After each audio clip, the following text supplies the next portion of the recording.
Bonjour à tous, bonjour à tous. Super, merci. Merci beaucoup d'être là ce matin. Merci de nous accorder votre mardi. Taninga Nagundira et je travaille pour le Climate Action Accelerator, l'ONG qui organise cette rencontre régionale. Et c'est un immense honneur de vous avoir rassemblés ici. On vous remercie beaucoup. Oui, c'est moi qui vous a envoyé beaucoup de mails, beaucoup de rappels, beaucoup d'invitations, mais surtout beaucoup de remerciements de vous être inscrits et de passer cette journée avec nous et de nous partager vos réflexions, vos solutions, vos attentes aussi et comment on peut accélérer la réponse au changement climatique en Afrique. Moi, je vais vous rappeler le programme et toutes les parties on a conçues pour cette journée. Et ensuite, je vais laisser la parole à Marion et Claire qui vont aussi rappeler la démarche écologique qui a été menée pour cet événement. On va commencer avec Bruno Yokoum, le directeur du Climate Action Accelerator, qui va dire un petit mot sur l'initiative et pourquoi on a voulu organiser cet événement. Ensuite, on aura le plaisir d'entendre parler Monsieur Chermbao, le directeur général du Centre de suivi écologique au Sénégal. On aura la première table ronde animée par Mariam Sissé de Ouatsi avec Dr Ousmane Diaye qui devrait nous rejoindre très vite aussi, qui est le point focal du GIEC du Sénégal et qui est le directeur de la météorologie à la NACIM. On aura Sokna Cham qui est une chercheuse sur les liens entre la santé et le changement climatique au African Population and Health Research Center. On aura aussi Henri Leblanc avec nous, qui est le directeur général adjoint de l'ONG Alima. Et en ligne, on aura Monsieur Bras Suleiman, Dr Bras Suleiman, qui est le directeur général d'un des 3 hôpitaux nationaux au Niger à Niamey. Qui est avec nous maintenant. Ensuite, on aura eu Pause Café qui va suivre avec les groupes de travail thématiques dont vous avez choisi de participer, soit au groupe santé, au groupe déchets, au groupe énergie renouvelable ou au groupe éco-construction. Nous allons vous repartir et vous expliquer où vous allez, pour quelle salle, pour quel groupe de travail. Ensuite, on aura le village de solutions après le déjeuner, où vous allez pouvoir rencontrer les prestataires de la transition écologique qui sont là aujourd'hui pour partager leurs solutions, le travail qu'ils font pour aider les organisations à affronter ce défi. Ensuite, on aura une restitution des groupes de travail qui va partager ce qui a été dit dans chaque groupe. Et on va démarrer la dernière table ronde de la journée sur les leviers d'accélération, sur la responsabilité de différents acteurs. On aura différents acteurs régionaux, dont Ousmane Savadogo, le coordinateur général de l'ONG Keogo Burkina Faso. On aura Alexis Dermbaï, le directeur des programmes de Alerte Santé. On aura aussi la directrice Nguissali Turpin, la directrice exécutive de Enda Santé. Et on aura Gabriel Pied-Ndaye, qui est le coordinateur du projet d'appui au plan national d'adaptation du Sénégal. Et finalement, Maëlys Bobine, qui sera en ligne, qui est la coordinatrice Action Climat pour l'Agence des Nations Unies et le programme de l'OMS UNITAID. Ensuite, on va clôturer cette journée qui va être riche, j'espère, pour vous et pour nous. Et pour ça, je vous remercie. Je donne la parole à Claire et Marion pour un petit mot. Merci, Tani. Donc, moi, je m'appelle Claire Stragier et voici Marion Schraffnager. On est toutes les deux cofondatrices du collectif Souba, qu'on a créé cette année suite à 5 années d'accompagnement d'acteurs environnementaux au Sénégal. Donc, Souba, en fait, on agit sur plusieurs activités. Donc, on accompagne les acteurs comme aujourd'hui les organisations et des événements dans leur transition, mais on conçoit et aussi on implémente des projets environnementaux avec des associations comme par exemple Zéro Déchet ou Surfrider. Et on crée également des outils de sensibilisation et on fait des mesures d'impact. Donc aujourd'hui, on accompagne Climate Action du coup dans la transition de l'événement parce qu'il faut savoir qu'un événement, ça produit énormément de déchets. C'est aussi très impactant au niveau énergétique. Donc au niveau des déchets, par exemple, on utilise beaucoup de produits à usage unique, comme par exemple des gobelets, des bouteilles d'eau, etc. Juste pour vous donner un exemple, un événement de ce type, on a à peu près 150 personnes. Au Sénégal, on produit à peu près 450 bouteilles dans une journée. Donc, en mettant en place des petites solutions simples, on peut justement éviter ces déchets-là. Donc, au niveau énergie, on utilise beaucoup la climatisation. On a également tout ce qui est des matériels, le son, la lumière. Et pour tout ce qui est du transport également, qui est un gros une grosse source d'émissions de carbone lors des événements pour la venue des participants, mais également des intervenants. Donc, juste pour vous donner un petit exemple, pour venir de Niamey à Dakar, c'est à peu près 0,8 tonnes de carbone, d'émissions carbone, sachant que c'est à peu près 2 tonnes qu'on doit produire par an, idéalement pour avoir en 2050 des émissions neutres. On a quand même consommé une grosse partie de notre bilan carbone annuel. Donc aujourd'hui, on a du coup essayé d'accompagner Climate Action, du coup l'organisation de cet événement, en mettant en place des solutions pour justement réduire ces impacts-là et en les mettant en contact avec différents acteurs au Sénégal de la transition écologique. Donc, comment concrètement on va réussir à réduire cet impact? On a tout un volet sur la réduction de déchets. Donc, vous allez voir sur les pauses café, les déjeuners. En fait, on a limité au maximum les produits à usage unique. Donc, on va pas avoir de paille, on va avoir de la vaisselle réutilisable, des serviettes en tissu, etc. Sur la thématique de l'eau, vous pouvez voir qu'il y a des fontaines à eau à disposition partout avec des verres. Donc, n'hésitez pas à vous servir ou à remplir votre gourde. On a sur la communication, pas de flyers, pas de goodies. On a très peu d'affiches. C'était important pour nous. Sur la thématique des déplacements dont on parlait à l'instant, on a essayé de limiter un maximum les trajets aériens. Donc, il y a la majorité des intervenants qui sont basés au Sénégal et la participation en ligne a été privilégiée pour les personnes non basées au Sénégal. Sur la consommation d'énergie, on a fixé un palier minimum pour la climatisation entre 23 et 25 degrés pour justement réduire cette consommation. Enfin, sur la partie sensibilisation, vous allez voir, il y a des affiches de sensibilisation un peu partout pour expliquer la démarche éco-responsable qu'on a mis en place lors de l'événement. On a aussi fait pas mal de sensibilisation en amont. Et enfin, on va essayer de mesurer l'impact à la fin de l'événement en essayant de mesurer la quantité de déchets qu'on aura réussi à éviter grâce à la mise en place de solutions alternatives. Donc, en fait, vous, toutes et tous, vous pouvez contribuer aujourd'hui à réduire cet impact. Et en fait, comme je le disais, il y a l'eau consommée sur place parce qu'il y a les déjeuners, les pauses café qui sont prévus. Vous pouvez évidemment aussi communiquer là-dessus. Et nous, notre idée, c'est de montrer que organiser un événement éco-responsable au Sénégal, c'est possible. Et du coup, notre objectif, c'est aussi d'inspirer d'autres organisations à faire de même et à répliquer ce même type de solution. Merci beaucoup.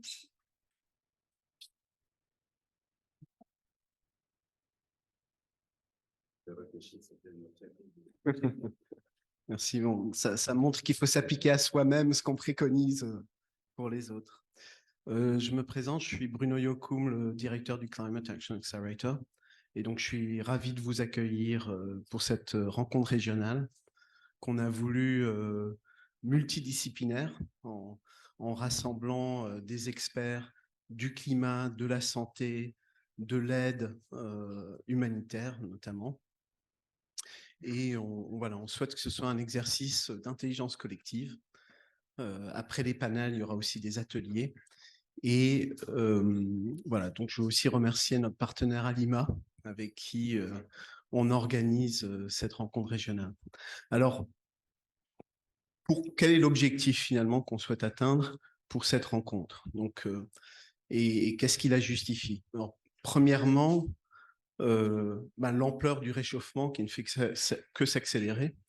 On aura des scientifiques pour nous expliquer tout cela, mais voilà, c'est important que chacun comprenne que dans les 20 à 25 prochaines années, on va avoir autant de réchauffement que dans les 150 dernières années. Donc ce n'est que le début d'une accélération de réchauffement, et ce sont toutes les actions qui sont entreprises aujourd'hui qui vont en fait contribuer à stabiliser la situation d'ici la moitié du siècle. Donc voilà, nous sommes dans une situation d'urgence et c'est important de réfléchir ensemble là-dessus. Concernant les impacts en matière de santé et de bien-être qui vont nous être largement développés, ils sont extrêmement nombreux à tous les niveaux. Mais ce dont on se rend compte aussi, c'est que action climatique et action de santé vont de pair.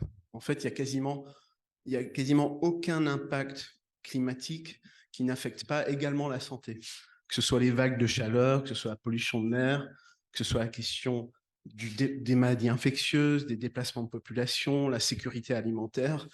Les deux sont extrêmement liés et donc parfois il peut être tentant d'opposer des priorités finalement, mais le constat est plutôt le contraire, c'est-à-dire que c'est en combinant ces priorités qu'on améliorera justement la santé, le bien-être, mais aussi la sécurité de l'environnement qui nous entoure. Quelques mots sur le Climate Action Accelerator avant de donner la parole au professeur Schermbo. Qui sommes-nous? Donc, nous sommes une initiative à but non lucratif basée à Genève, mais avec des partenaires dans le monde.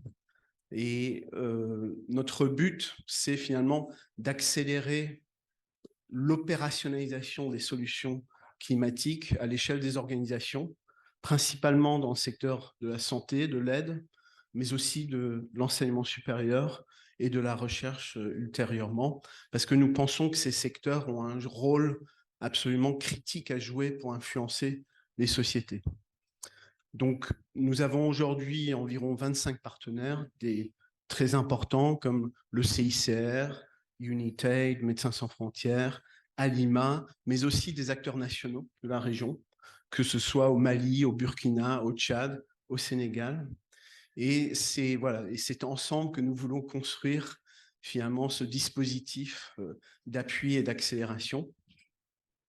Pour nous, ce qui est important, c'est l'approche intégrée, c'est-à-dire de ne pas opposer atténuation, adaptation et résilience, mais plutôt finalement comment construire des feuilles de route qui combinent chacune de ces actions dans un même sens. Je pense qu'il faut sortir de ces silos conceptuels, car quand on est sur le terrain finalement des solutions, on se rend compte que souvent elles contribuent à la réalisation de plusieurs objectifs en même temps. Voilà. Donc, je vous souhaite la bienvenue. Je souhaite aussi dire que même si l'accélérateur est aujourd'hui, sa base est en Europe, nous souhaitons réfléchir avec les partenaires de la région par la suite à comment regarder la faisabilité d'un accélérateur dans la région qui pourra contribuer positivement à ce déploiement de solutions dans le contexte qu'on connaît.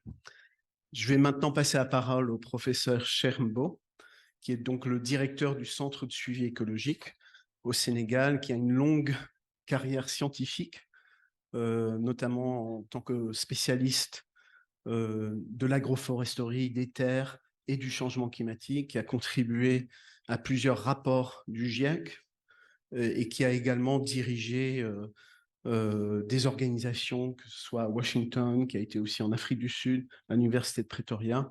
Et donc, on est vraiment ravis de vous passer la parole. Donc, venez maintenant. Merci.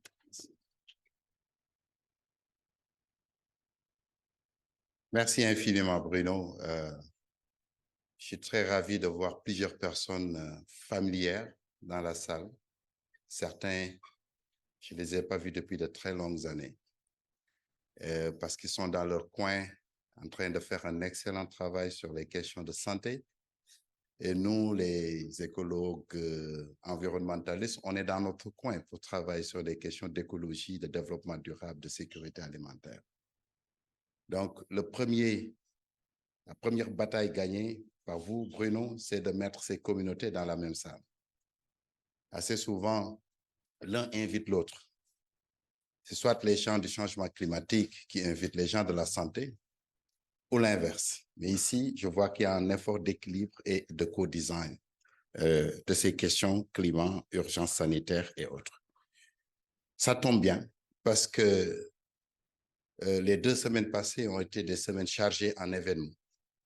À la suite du Forum Galien, pour lequel je suis membre du comité scientifique, on était sur le Grand Challenge et il y a énormément de discussions à travers le monde sur les connexions qui devraient exister entre les questions de santé et les questions d'environnement tout court.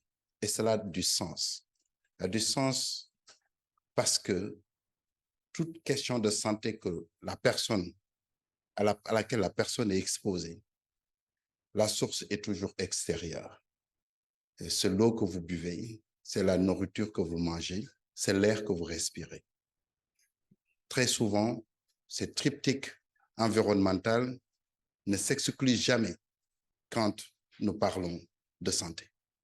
Donc, il était important, malgré la longue histoire des tentatives d'études entre l'environnement et la santé publique notamment, plus récemment ce qu'on appelait géographie de la santé et autres, les sciences de l'environnement avec l'écotoxicologie que j'ai fait, malgré toute cette convergence disciplinaire, la portée pratique, le pragmatisme qui doit sous-tendre cette convergence de volonté, cette portée pratique reste à faire. Et c'est pourquoi j'ai été très heureux d'accepter d'être un intrus dans votre session pour venir parler de cette connexion transdisciplinaire, interdisciplinaire. Je vois que la salle est un peu froide. Donc, je vais commencer par une provocation pour réveiller les esprits un peu. Vous êtes stressés par le trafic de Dakar. Qui parmi vous est venu dans cette réunion avec un véhicule? Soyez honnête, levez votre main. Je sais que vous avez tous. Et qui parmi vous a utilisé son frein en conduisant son véhicule aujourd'hui? Il y a des gens qui n'ont jamais freiné depuis qu'ils sont partis de chez eux. Mais la question est la suivante. À quoi servent les freins d'un véhicule? Ça, c'était la question call que j'ai eue à Stanford University quand je faisais mon programme de leadership. C'était un quiz, on avait 5 minutes pour répondre, il fallait écrire sa réponse. À quoi servent un frein dans un véhicule? Oui? Vous ne savez pas à quoi servent un frein dans un véhicule? Hein? Vous avez peur de répondre? Oui. Stopper, réduire sa vitesse, maîtriser, freiner. Vous voyez, la réponse est contre-intuitive du point de vue de la psychologie. Et quand le prof nous a expliqué que les freins, ça c'est le propos immédiat qu'on lui attribue, mais les freins dans un véhicule servent à accélérer. C'est parce que quand vous avez confiance en vos freins que vous accélérez votre véhicule. Si vous savez que vous n'avez pas de frein, vous n'allez pas accélérer votre véhicule.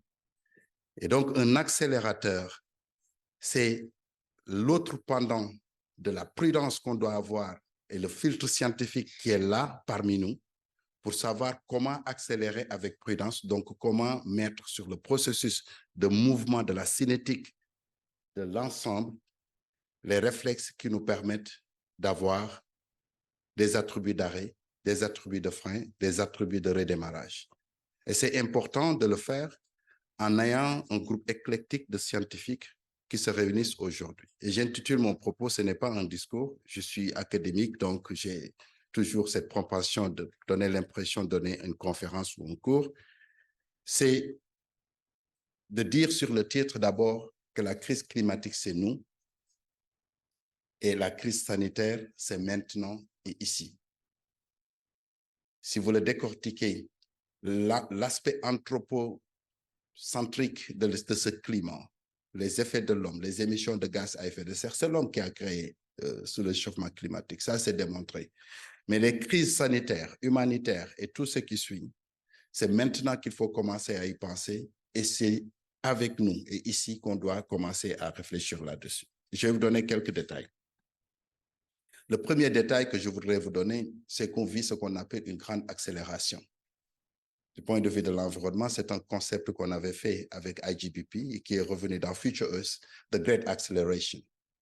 C'est quoi la grande accélération? Tous les paramètres, le nombre de véhicules, le nombre d'usines, la démographie, les quantités d'air pollué, tous les indicateurs liés directement et indirectement à l'homme embrasse une courbe qui est exponentielle. Et cette grande accélération entraîne un emballement des processus environnementaux et surtout des processus climatiques. Donc, on a une accélération du réchauffement. Ce qui va nous intéresser, c'est quels sont ces paramètres. Et je pense que le directeur de l'ANACIM, qui a annoncé dans le programme, y reviendra. Quels sont les paramètres climatiques essentiels, essential climate variables, qui ont une importance directe sur ces questions de santé. Vous allez parler de heat waves, vous allez naturellement parler des inondations, des stocks en eau, vous allez parler d'humidité, vous allez parler de particules dans l'air. On sort de la saison des pluies, dans quelques mois, Dakar, vous aurez de la poussière avec l'asthme, etc. Mais au-delà des facteurs climatiques essentiels, ce que les gens de la santé doivent savoir, c'est que la connexion avec l'environnement est plus vaste que cela. La qualité de la nourriture qui se dégrade avec les modifications des profils saisonniers, ça a un impact direct sur la nutrition, la valeur de l'alimentation que nous suivons. Le fait que le climat change la géopolitique mondiale et qu'il y ait des mouvements de flux de nourriture avec de la nourriture importée, bien traitée, etc., qui créent beaucoup de problèmes de cancer, ça, c'est des questions sur lesquelles il faut réfléchir. Donc, pour moi, le décloisonnement de la réflexion doit nous amener à bouger de cette réflexion intuitive qui veut dire que climat, c'est chaleur, c'est paludisme, c'est choléra, c'est tout cela, pour dire, mais quels sont les aspects induits du climat qui ont un impact sur nous? Le commerce international, la sécurité alimentaire, les échanges de ressources naturelles qui fuient l'Afrique et qui auraient bénéficié à avoir des capitaux pour régler les questions d'adaptation. Parce que le financement, justement, pour l'adaptation au changement climatique dans nos pays, ce financement reste bloqué quelque part pour des procédures extrêmement compliquées. Et ça, c'est des choses qu'il faut évoquer.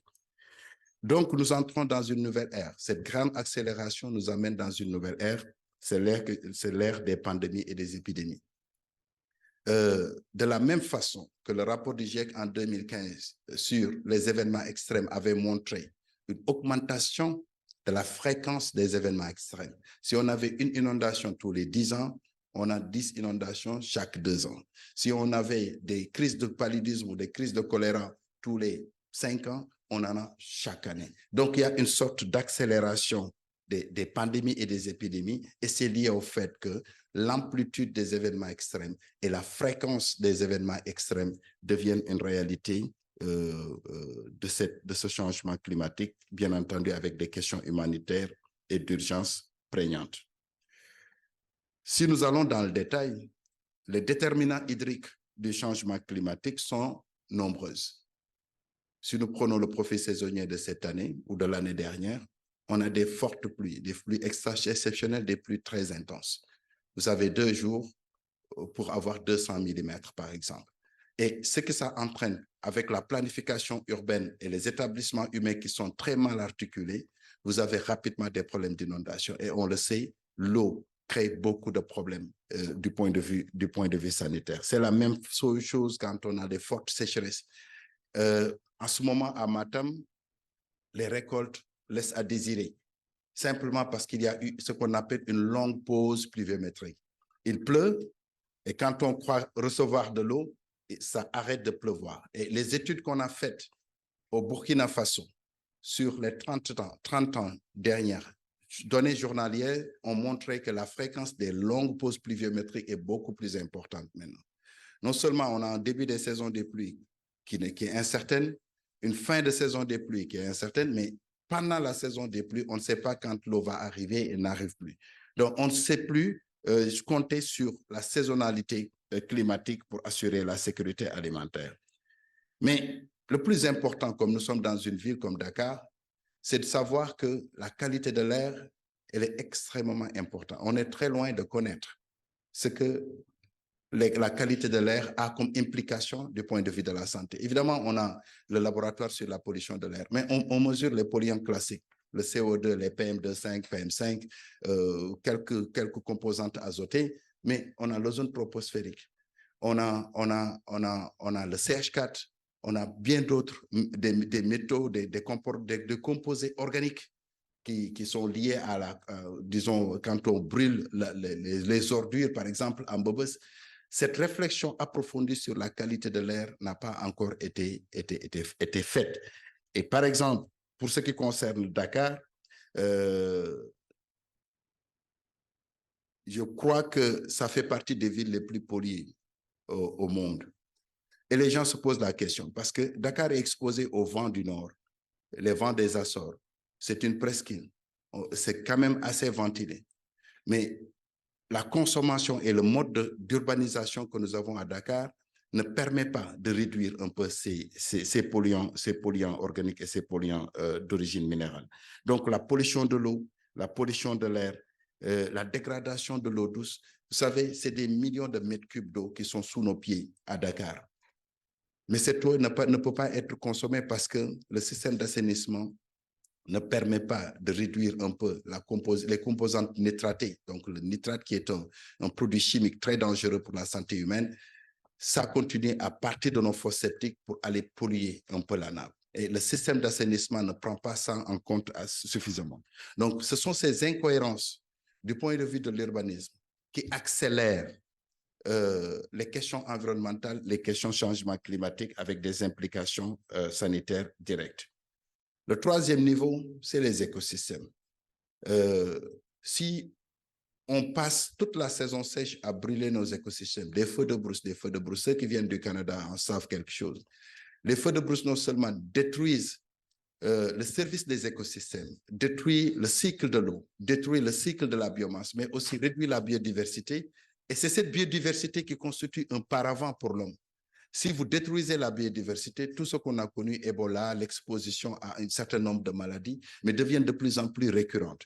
Et ce qui se passe, c'est que 60% des terres en Afrique sont des terres qui sont dégradées. Malheureusement, 60% de la population dépend de ces terres pour leur survie au quotidien.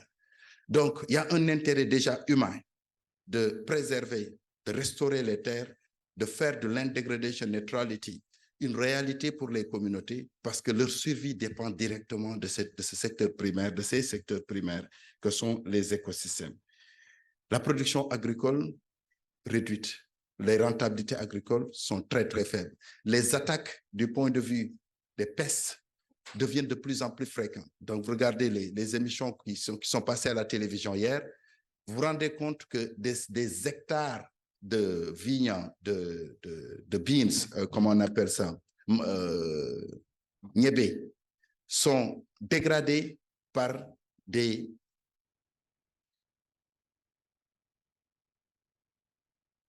puces, par des animaux, je ne veux pas utiliser le nom scientifique.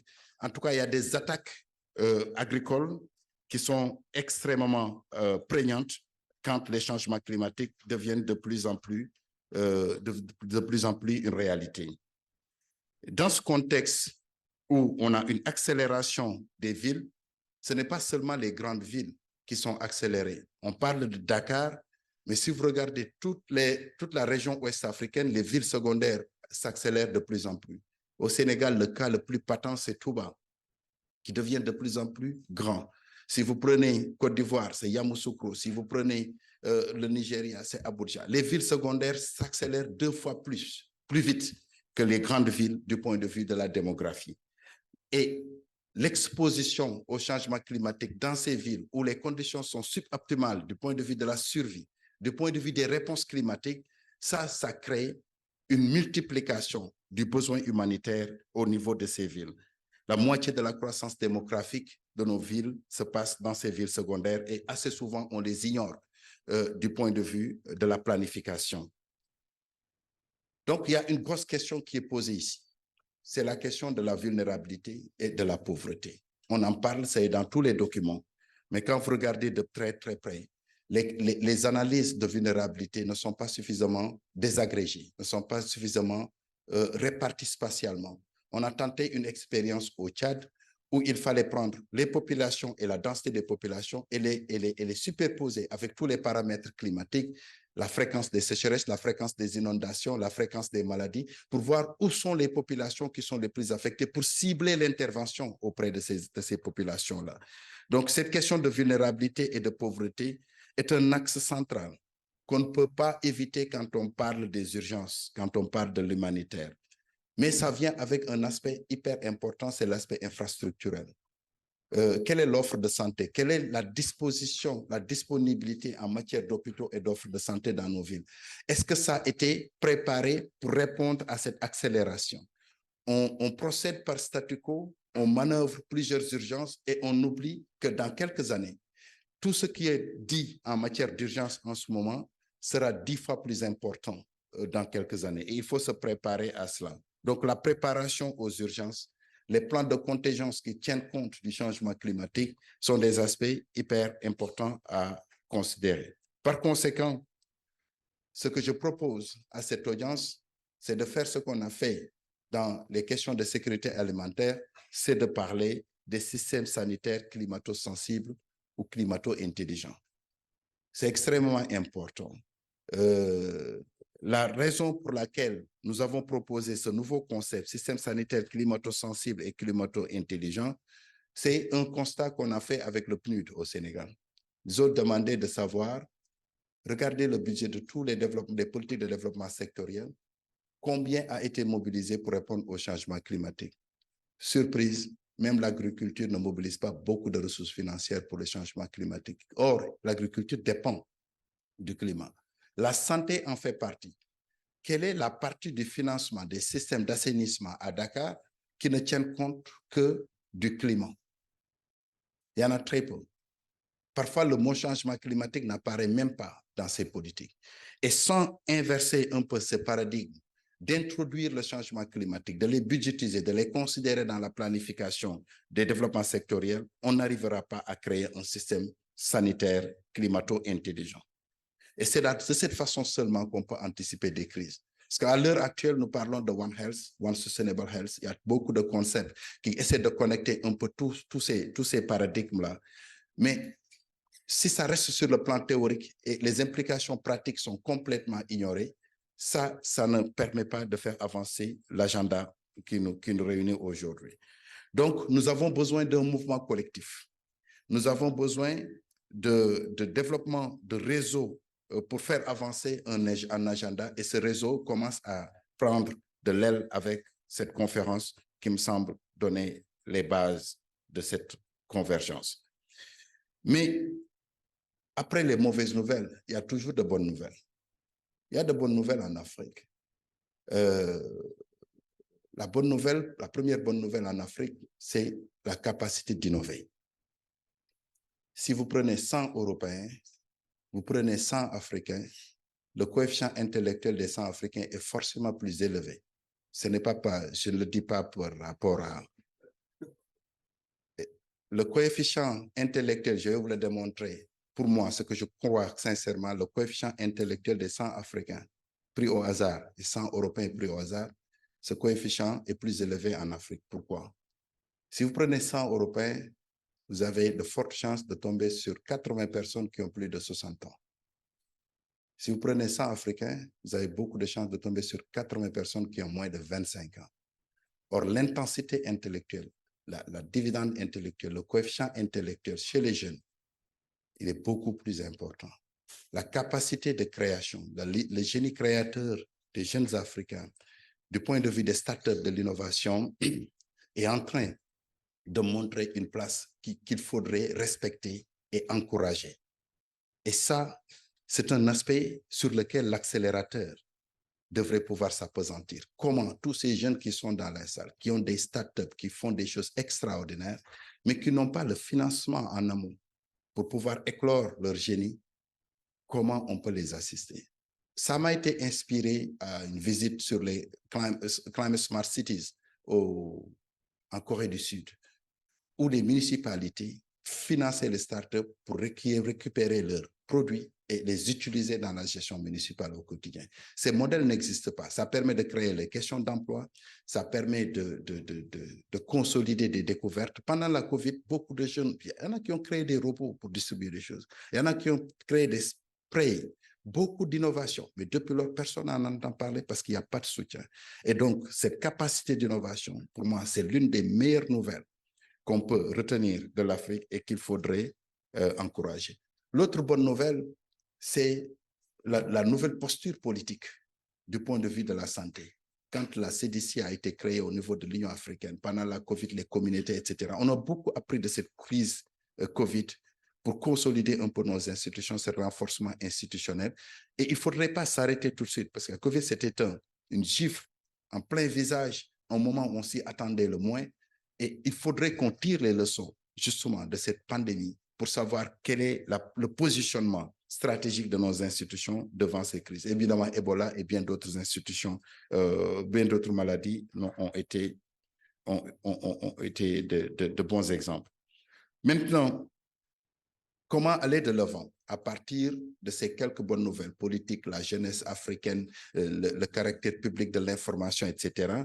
Pour aller de l'avant, moi, je pense que le cadre politique et le cadre financier pourraient être consolidés. Le cadre financier, j'ai parlé du budget, mais il y a des fonds qui existent pour appuyer l'adaptation. Et la question sanitaire, c'est d'abord une question d'adaptation. Mais si vous regardez les fenêtres multilatérales en matière d'investissement sur le climat, que ce soit le Fonds vert climat, le Fonds d'adaptation, le GEF, le GCA, le Fonds français, le Fonds allemand, le Fonds japonais, il y en a énormément à foison. 80 milliards existent dans le GCF. Ils viennent de faire leur réunion en Europe pour donner beaucoup plus d'argent au truc. Mais entre la rédaction de la première ligne d'un projet pour avoir accès à ces financements, à l'approbation de ces financements, il se passe 4 ans à 5 ans. Si vous devez répondre aux urgences pour attendre autant de temps, des gens qui sont pressés, et pour attendre autant de temps, 5 ans pour répondre à ces questions, je pense que vous venez trop tard. Et c'est un président africain avait dit à la Banque mondiale un jour, quand ils ont débloqué les financements, merci pour le financement, mais vous êtes venu trop tard. Il y a eu trop de morts déjà. Donc ça, c'est le premier truc. La deuxième chose, c'est les capacités qui sont à l'intérieur de nos institutions pour aller chercher ces financements. On vous demande énormément de travail technique à faire. Au centre de suivi écologique, ce que nous avons fait, c'est d'aller trouver un financement parallèle pour demander à des firmes internationales de venir nous aider pour pouvoir mobiliser un peu ces financements-là. Donc, la question du financement de la santé, surtout les thématiques émergentes, parce que ça n'entre pas dans les politiques sectorielles des ministres en charge de l'environnement. La question de santé n'entre pas non plus dans les politiques sectorielles du ministère de l'Environnement. Les questions de changement climatique ne le sont pas pour le ministère de la Santé. Donc, si on crée une convergence entre ces deux institutions, quel est le nouveau leadership politique qu'il faut mettre en place pour qu'il y ait des plans dédiés aux réponses des changements climatiques, des urgences par rapport à ces questions de santé. Les plans locaux, la localisation de l'information, pour moi, est un début, parce que nous réfléchissons du point de vue agrégé au niveau macro, et ça devient un travail intellectuel. It's fulfilling, comme disent les Américains.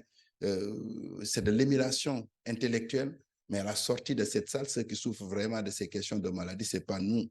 On a les moyens, on a des assurances pour pouvoir se soigner, mais allez-y à Yeumbeul, allez-y à Médina Gounass, entrez dans le fond du Sénégal. Les gens qui sont vraiment considérés, qui doivent être considérés, ne sont pas dans la salle, ne sont pas dans la négociation. Et donc, la proposition ici, c'est pour aller de l'avant, il faut une approche ascendante. L'accélérateur ne peut pas aller sans ses passagers. Et les vrais passagers de l'accélérateur, c'est les communautés qui sont vulnérables, les communautés qui vivent ces questions au quotidien. Donc, localiser toutes ces questions et créer à travers toute cette convergence de nouveaux concepts. Il faut les faire évoluer. Hein? Il faut les faire évoluer. Les paradigmes doivent changer. De nouvelles approches doivent naître. En particulier, il faut renforcer l'effort de briser les cloisons, de break the silos.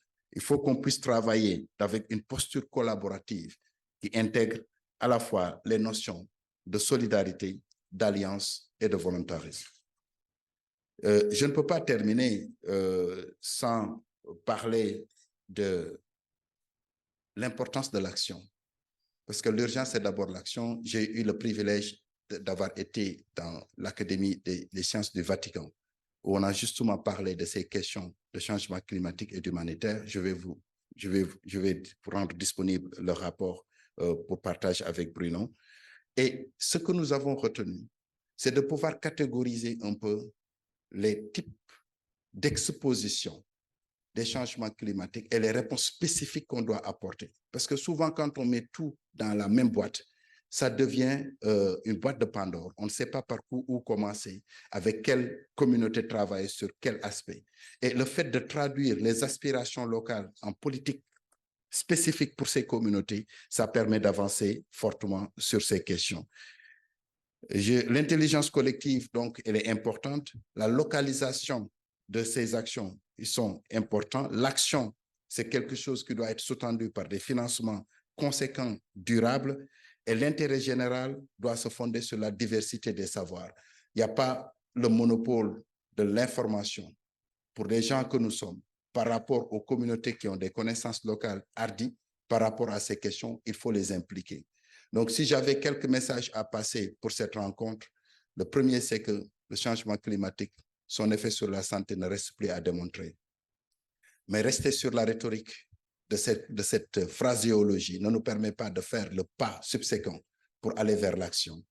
Il faudrait comprendre que nos politiques telles que c'est fait en ce moment, les politiques de santé et les politiques d'environnement, ne se parlent pas.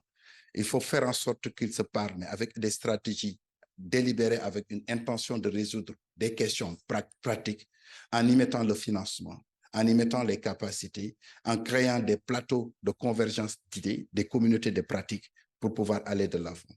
Et l'Afrique a les ressources naturelles, l'eau, la végétation, l'énergie. L'Afrique a les ressources humaines en coefficient intellectuel très élevé par rapport à la moyenne mondiale et où l'innovation peut permettre d'éclore beaucoup de solutions pour répondre à ces questions. Et je pense fortement que ces quelques mots vont résonner dans les groupes de travail que vous allez constituer tout à l'heure pour pouvoir approfondir la réflexion. Le Centre de suivi écologique souhaite être associé aux délibérations et la suite à donner par rapport à l'action particulièrement au Sénégal et en Afrique de l'Ouest. Je vous remercie pour votre attention.